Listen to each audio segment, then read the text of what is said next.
Good afternoon, America. This is Anderson Cooper, your host, here to discuss whatever I feel like. So today, we're interviewing Benjamin and Jason Compson, the last of the Compson Southern aristocratic family line. Their father, Jason Compson III, recently passed away, and their older brother, Quentin Compson III, was found floating down a river in Harvard's campus, leaving Jason Compson IV in charge of the house. But the real question is, why should we care?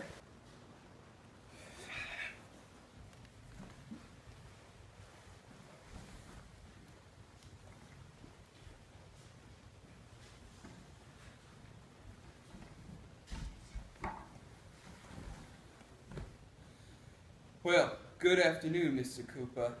Benji and I are honored to appear on your illustrious TV talk show. Ain't we, Benji? Indeed.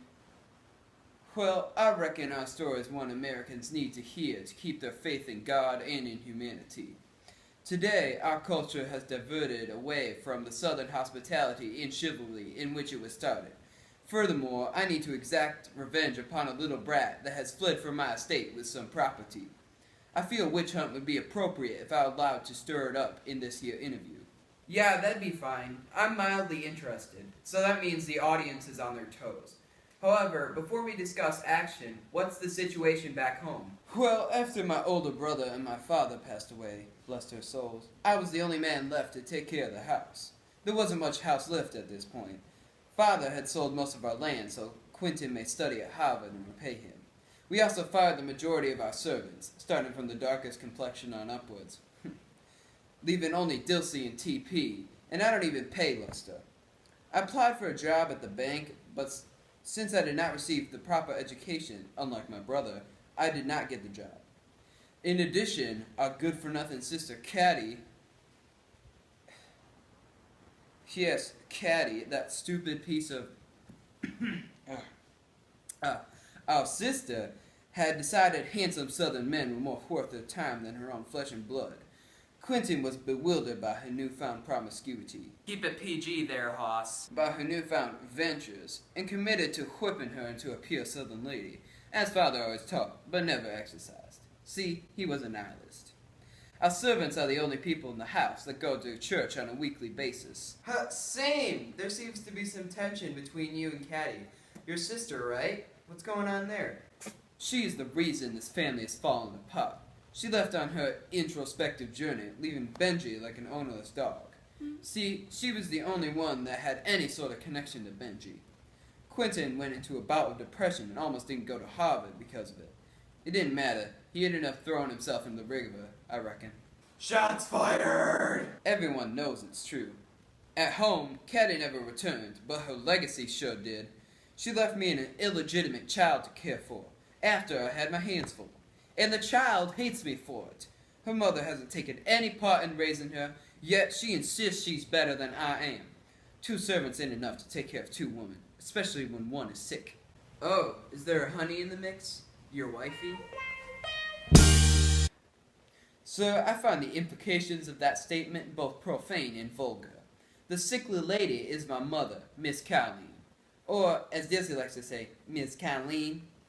She remembers the glory days of the Compson estate, and has had the misfortune to see its demise.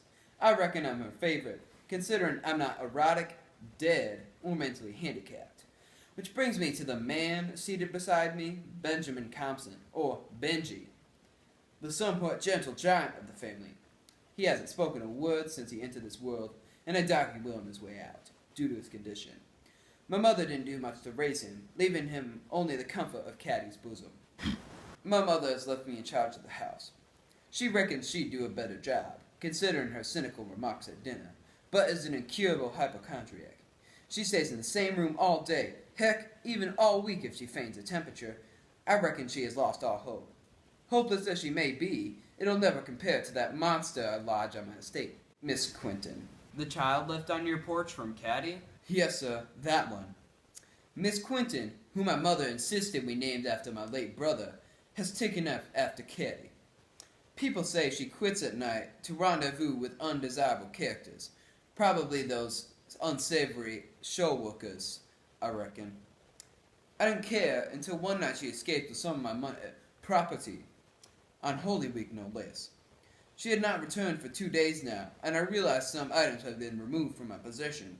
Immediately, I pursued and prayed that she was all right, after my items were returned, of course. It was probably the first time I prayed in a decade.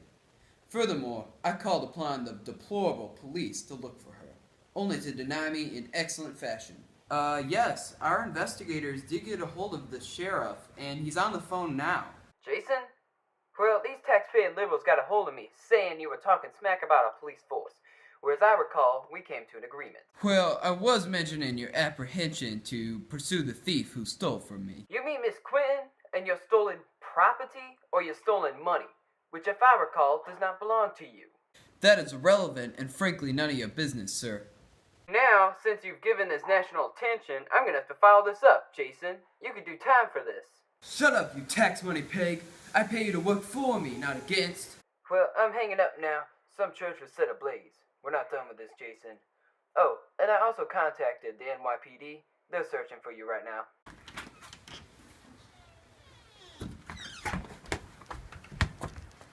Wait, you left Benji.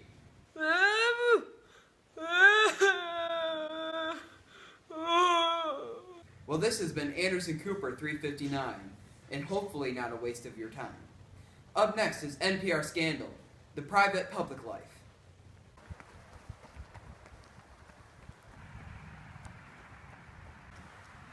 Hey, hey, hey! Given everything inside and out, and love strange, so real in the dark. Think of the tender things that we were working on. Slow change may pull us apart. When a life gets into your heart, baby, don't you forget about me.